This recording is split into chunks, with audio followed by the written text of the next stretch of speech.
he tau parapara, he kara kia hoki.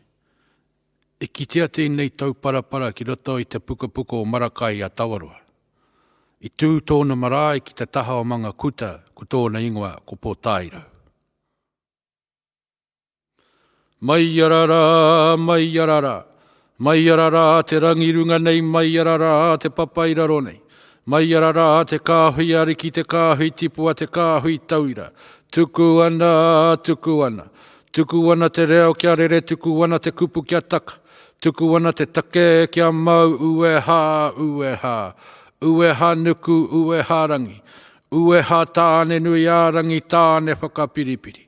Nā i toko te rangi ki runga nei kia tū hāhā. Kia tū ke ana rangi, tū ke ana nuku. Ka tangi te hau, ka mātau, ka ao, kawatea. He ao mārama ti hei Māori ora.